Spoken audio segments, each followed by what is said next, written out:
The train rattled across the endless plains of Wyoming, carrying with it not just trunks and parcels but the quiet prayers of a young woman who had never thought her life would lead her here.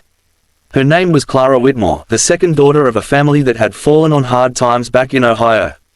She was the overlooked one, the quiet girl who worked harder than most, who patched hand-me-down dresses until the fabric was more stitch than cloth, and who always stepped aside when her older sister, Evelyn, commanded the room.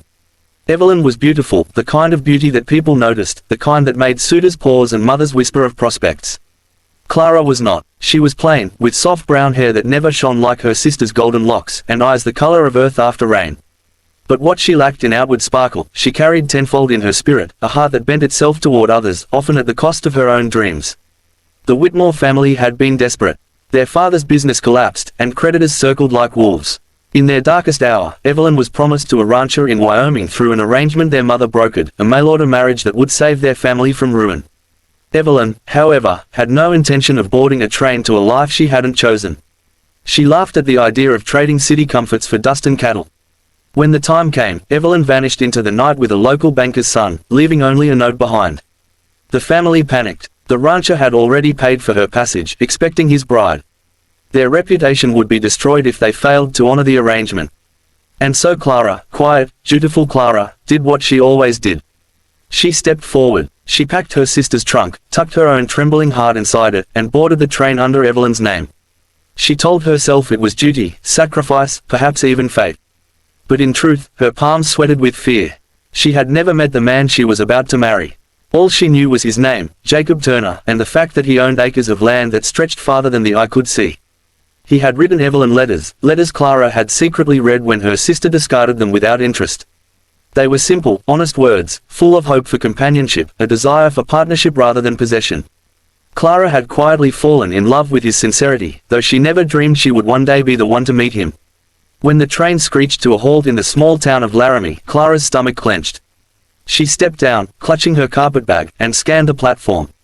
There he was, Jacob Turner. Tall, broad-shouldered, sun-browned skin, and eyes as blue as the mountain sky. He wore no fancy suit, only worn jeans and a work shirt rolled at the sleeves, but he carried himself with a quiet confidence that seemed to steady the ground beneath him. He held his hat respectfully in his hand as he searched the crowd. When his gaze landed on Clara, something flickered, curiosity, perhaps, or recognition of a soul just as uncertain as his own.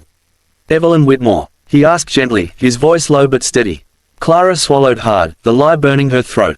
"Yes." Jacob smiled, not the kind of smile that dazzled, but one that warmed, like sunlight breaking through clouds. "I'm glad you're here. The journey must have been long." She nodded, unable to speak, her chest tight with the weight of secrets. The days that followed were a blur of newness, endless skies, wide fields of waving grass, the sound of cattle lowing in the distance, and the creak of the old farmhouse that would now be her home. Jacob was kind, so much kinder than she ever expected. He didn't treat her like a possession or demand her affection. He asked about her comfort, whether the food was to her liking, whether the ride to town had been too rough. He noticed when her hands blistered from unfamiliar chores and quietly left salve by her bedside. He worked from dawn until the stars appeared, yet always returned with a tired smile meant just for her. Clara, torn by guilt, wanted to tell him the truth every day. But fear silenced her, the fear that he would send her back, that her family would be ruined, that he would despise her for deceiving him. And yet, with each passing week, she began to see something she had never known before: she mattered. To Jacob, her laughter, rare though it was, seemed like a gift.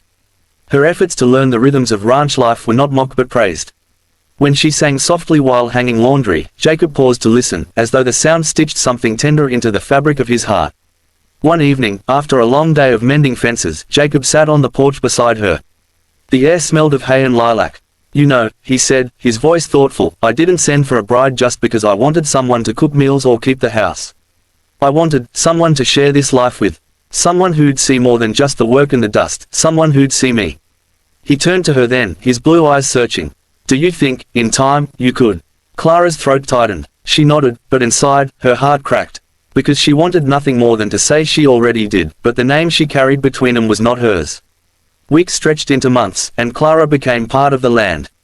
She learned to ride, to herd cattle, to bake bread that Jacob swore tasted better than his mother's. Slowly, she blossomed, not into Evelyn's shadow, but into herself.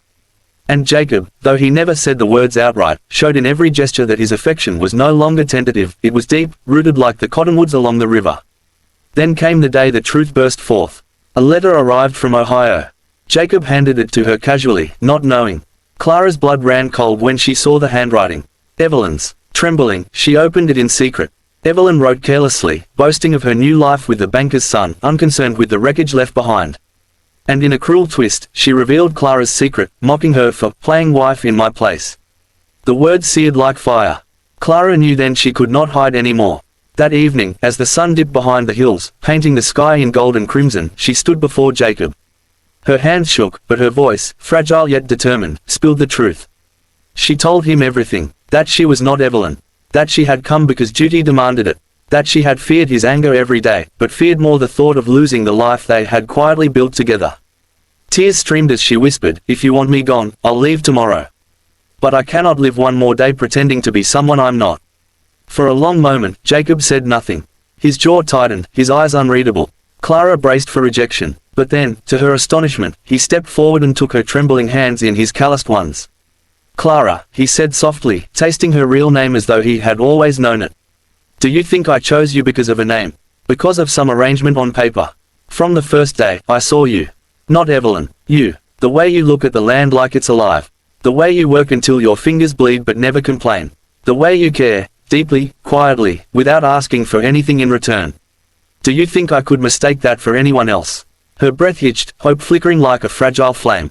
"You're not angry." He shook his head, a smile tugging at his lips. "The only thing I regret is that you carried this burden alone. You were sent in her place, Clara, but don't you see? You're the one I would have chosen forever." The dam inside her broke. Clara sobbed into his chest as Jacob wrapped his arms around her, steady as the earth itself. In that moment, the weight of shame lifted, replaced by something far greater, love that was freely given, chosen not by duty but by the beating of two hearts. From that day on, there were no more lies. Clara walked the ranch with her head high, no longer Evelyn's shadow but Jacob's partner in truth. Together, they faced droughts, storms, and lean winters. They built not just a life, but a legacy, one rooted in honesty, kindness, and the quiet power of love chosen freely. Years later, as Clara rocked a child to sleep on that same porch where Jacob had first asked if she could see him, she smiled through tears. Life had not given her wealth or ease, but it had given her something far greater, the certainty that she was seen, chosen, and loved for exactly who she was. And perhaps that was the greatest miracle of all. The first winter on the ranch was harsher than Clara could have imagined. Snow piled against the doors, winds howled through the cracks of the old farmhouse, and the cattle grew restless under the weight of the storm.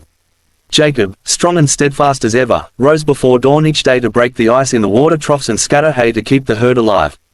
Clara, though her hands had never known such work before, refused to be idle. She rose beside him, tending to chickens, mending clothes, and cooking meals that gave warmth to tired bones. There were nights she sat by the fire, staring at her blistered hands, wondering if she truly belonged in this wild place. But every time doubt crept in, Jacob's steady voice reminded her, "Clara, this land may be hard, but it's ours.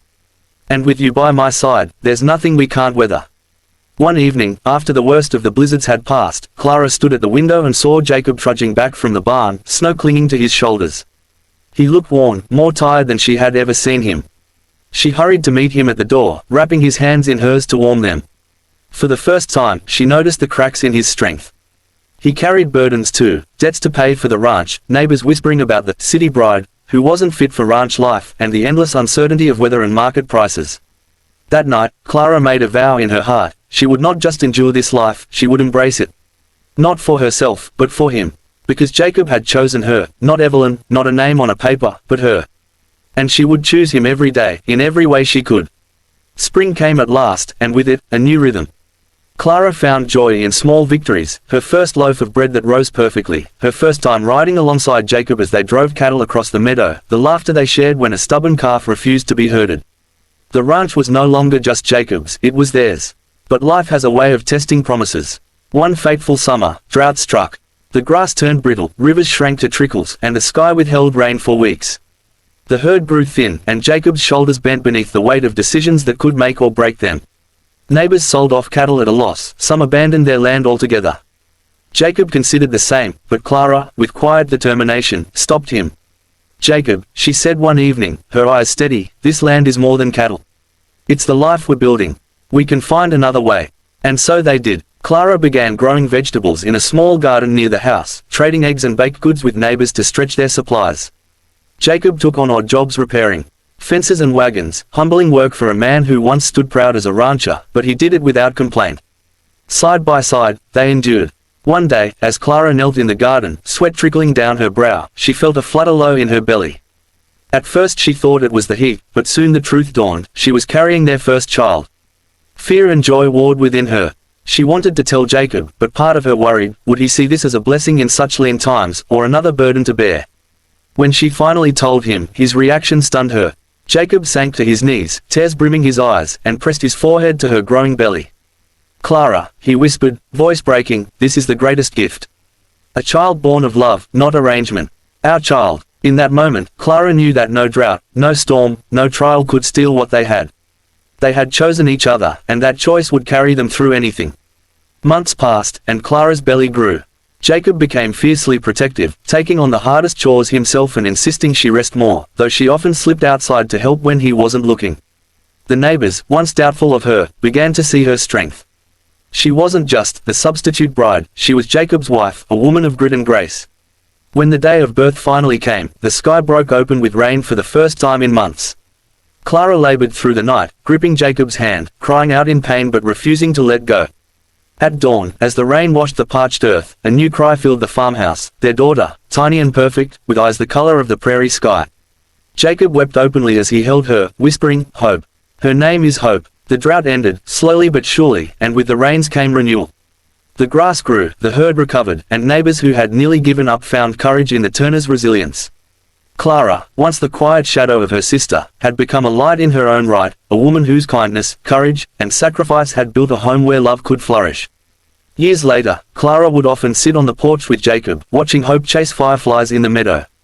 Sometimes she thought back to the train ride that had brought her here, the lie she carried, the fear that she would never belong. And she marveled at how life had unfolded. She had been sent in her sister's place, but what she found was a love that was not borrowed, not mistaken, but chosen, freely, fiercely, forever. Jacob would slip his arm around her shoulders and murmur, "You saved me, Clara." And she would smile, knowing the truth was far greater: they had saved each other. The Turner Ranch had grown strong again, weathering droughts, blizzards, and the kind of struggles that had broken many families. But for Jacob and Clara, the greatest legacy wasn't the acres of grassland or the herd that grazed under the Wyoming sky, it was their daughter, Hope. From the moment she could walk, Hope was drawn to the land. She chased after chickens, climbed fence posts, and rode a stubborn pony named Daisy with more courage than sense. Her laughter carried across the fields like music, and her questions, endless, curious, unafraid, kept Jacob and Clara on their toes. Clara often saw her younger self in Hope, the same quiet strength, the same desire to give more than she asked for. But Hope carried something more, too, a confidence Clara had never known in her youth. She grew up not in the shadow of someone else's name, but in the warmth of parents who had built their love on truth and resilience. By the time Hope was a teenager, she could ride as well as any cowboy, mend fences, and soothe a skittish calf with a whisper. Yet, her heart was not hardened by ranch life. She inherited Clara's compassion. When a neighbor fell ill, Hope was the first to bring food. When storms flattened crops, she organized the children of the valley to help replant. The community, once skeptical of the city bride, now looked to the Turners as pillars of strength, and Hope carried that mantle naturally. But every generation must face its trials. One summer, a new family moved into the valley, the McAllisters. They came with wealth, polished boots, and big ideas of buying up struggling ranches to build something larger. Many neighbors, weary from lean years, considered selling. Jacob resisted, unwilling to give up land his father had bled for and he had fought to save. But the McAllisters didn't just bring offers of money, they brought their son, Daniel. Daniel McAllister was handsome, educated in the East, and confident in a way that bordered on arrogance. From the moment he laid eyes on Hope, he was intrigued. She, however, was unimpressed. When he tried to charm her with city compliments, she smiled politely but returned to her chores. When he scoffed at the simplicity of ranch life, she answered with quiet wisdom that left him tongue-tied. Still, Daniel persisted, drawn to her spirit. He began riding out to the Turner Ranch, offering help with repairs or bringing books from town. Slowly, beneath his polished exterior, Hope began to see glimpses of someone searching for more than wealth. Clara watched carefully, her mother's heart protective. She remembered her own journey, how choice and truth had mattered more than appearances. One evening, she pulled Hope aside. "My dear, love is not about the fine words a man can say. It's about the way he shows up when life is hard. Your father, he didn't win me with promises. He proved himself with kindness, every day. Watch for that. Hope nodded, storing the wisdom in her heart. The test came sooner than anyone expected. That fall, a fire swept through the valley. A careless spark from a traveler's camp set the dry grass ablaze, and within hours, flames threatened homes and herds. Men and women fought side by side, beating flames with wet sacks, herding cattle to safer ground. Jacob, though older now, worked with the same grit he had as a young man. Clara prayed with neighbors, her calm presence steadying frightened children. And Hope refused to leave the front lines. She rode with a bucket brigade, her hair singed, her arms aching, but her spirit unyielding. In the chaos, a small child was trapped near the edge of the fire line. Hope saw him, spurred Daisy forward, and raced through the smoke. The flames licked dangerously close, but she scooped the boy into her arms and carried him to safety. It was Daniel who rode out after her, ensuring she made it back through the wall of fire. His fine clothes were ruined, his face blackened with soot, but his eyes held a new humility. When the fire was finally beaten back, the valley lay scarred, but no lives were lost. Neighbors spoke of Hope's bravery in awed tones, and Daniel's respect for her deepened into something truer than fascination. He had seen her courage, and she had seen his willingness to risk pride, and even life, for another. In the weeks that followed, Daniel changed. He worked alongside Jacob repairing fences, not for glory but because it needed to be done. He listened more than he spoke, learning from Clara's gentle wisdom. Slowly, the community that had distrusted the wealthy newcomer began to see him as more than just his family's name. One evening, as the sun dipped low over the prairie, Daniel found Hope by the river, skipping stones.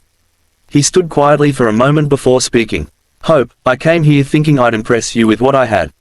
But you've shown me that what a man has means nothing compared to who he is. I don't know if I'll ever be as strong as you, but I want to try, with you." Hope studied him, her eyes steady. She thought of her mother's words, of her father's steadfast love.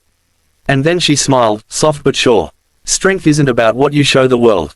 It's about what you give to it. If you mean those words, Daniel, then maybe we have something worth building." Clara, watching from the porch that night, leaned into Jacob's shoulder. Her eyes filled with tears, not of sorrow, but of gratitude. Their daughter was not repeating her story, she was writing her own. A story built not on deception or desperation, but on truth freely spoken and love freely chosen.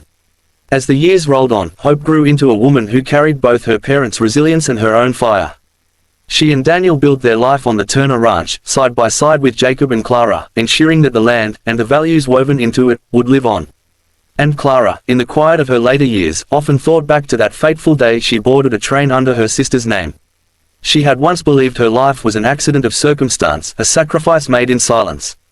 But looking at the laughter of her grandchildren, the strength of her daughter, and the steady love of Jacob beside her, she knew the truth. She had not been sent by chance. She had been sent by destiny. And that destiny was love, chosen, tested, and eternal.